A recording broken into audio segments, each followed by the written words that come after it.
আসসালামু আলাইকুম, কেমন আছেন সবাই? রান্নাঘর থেকে ব্লগটা শুরু করলাম, কারণ এটা হচ্ছে মেয়েদের পবিত্র স্থান, সুখের স্থান, শান্তির স্থান, ঝামেলার স্থান। আমি কি কথাটা ভুল বললাম? রান্না করতেছি সিমের বিচি দিয়ে বড় মাছ। সিমের বিচি দিয়ে তরকারি আমার বরাবরই খুবই ভালো লাগে,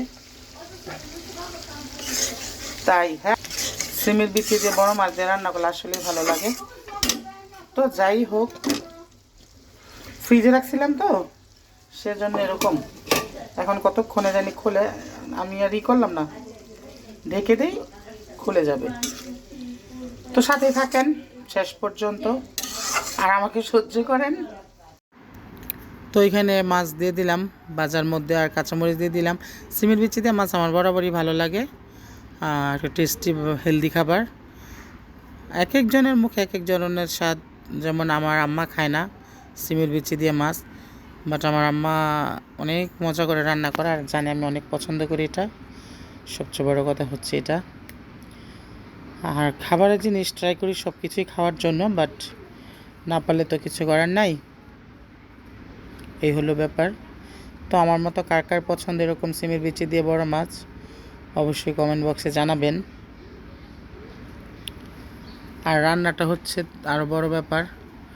আর এখানে আমি আগের দিনে তরকারিগুলো সব গরম করে নিতেছি, কারণ অনেক তরকারি বেঁচে গেছে। এটা হচ্ছে শুকনো ডাল, ভাবলাম সবগুলো গরম করে নিয়ে খাওয়া হয়ে যাবে। আর একটা শুটকির ভর্তা করব, সেজন্য মরিচ আর রসুন টেলে নিলাম। শুটকির ভর্তা করব বলে। আর আমার কাছে পুঁটি শুটকির ভর্তাটা আমি এখন খাওয়া ছেড়েই দিয়েছি প্রায়, মজা লাগে না খেতে। তো এই যে এখানে, তারপরে বাড়ির সামনে আবার ডিমের গাড়ি আসছে, ডিমও শেষ হয়ে গিয়েছিল। পরে আম্মা বলতেছে যাও নিয়ে আসো। পরে ডিম আনলাম, একটা ডিমে 11 টাকা করে, মোটামুটি বড়ই ছিল ডিম। 11 টাকার ডিম ভালোই, খারাপ না। আর নাই মামার চেয়ে কানা মামা ভালো, যেটা বলে, এই হলো কথা। ডিমগুলো আনার পরে আমি সোজার বসি নাই, গোসল করতে চলে গেছি। রান্না বান্না করে একদম টায়ার্ড। এখানে নিয়েছি টমেটো চাটনি, শুটকির ভর্তা, শুকনো ডাল। এখন যদি আমাকে কেউ গরু মাংস দেয় আমি বলবো আমি খাবো না, আমি এটাই খাবো। আর এটা আমার এত ফেভারিট একটা খাবার, শুকনো ডাল। আর কী লাগে সাথে যদি শুটকির ভর্তা হয় তাহলে তো জমি ক্ষীর। মানে আমার মতো বাঙালির জন্য। অনেকেই তো আবার খায় না, অনেকে একটু জমিদারি খাবার, গরু গোস, মুরগির গোস এগুলো পছন্দ করে, বাট আমার নর্মাল খাবার হলে ভালো লাগে। সবুজ সবুজ শুটকির ভর্তা, মানে কাঁচামরিচের ভর্তা তো সবুজই হয় নর্মালি, সাথে ডাল বোনা। যারা এখনও খান না এই খাবারটা খেয়ে দেখবেন। আগের ডাল শুকনো করে জাল দিয়ে শুটকির ভর্তা দিয়ে দেন খাওয়া দাওয়া করার পর স্টুডেন্ট চলে আসছে, ওদেরকে পড়াইতেছিলাম। আর এখন তো পড়ার চাপ অনেকটা বেশি,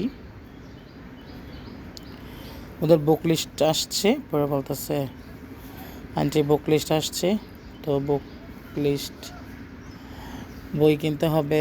ওদেরকে পড়া শেষ করার পরে কিছু কাপড় ভিজায় রাখছিলাম গোসলের সময়, কাপড়গুলো কেচে নিলাম। রাত্রে হলে মেহনত হয়ে যায়, ভালো লাগে না।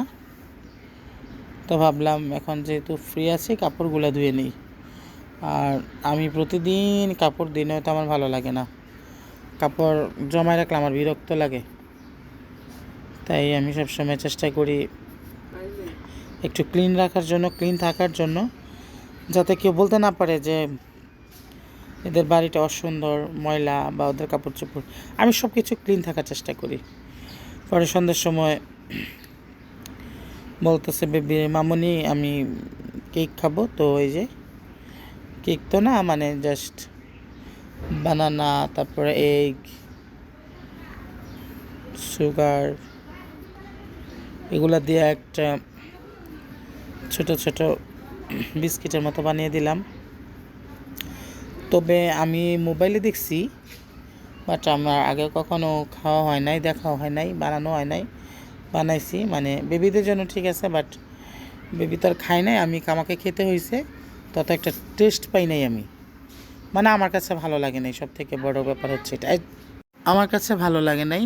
এই যে ডোটা করে নিচ্ছি আর এই যে এইভাবে বানাই নিচ্ছি। একটা হেলদি ফুড বেবিদের জন্য। তো এই আর কি খেলাম, সব কিছু খেয়ে দেখতে হয়, চেখে দেখার একটা ব্যাপার আছে, এই আর কি। তো যাই হোক, ভিডিওটা কেমন লাগলো অবশ্যই কমেন্ট বক্সে জানাবেন, আর ভালো লাগলে অবশ্যই লাইক কমেন্ট শেয়ার দিয়ে পাশে থাকবেন। সবাই সুন্দর সুন্দর কমেন্ট করার মাধ্যমে ভালো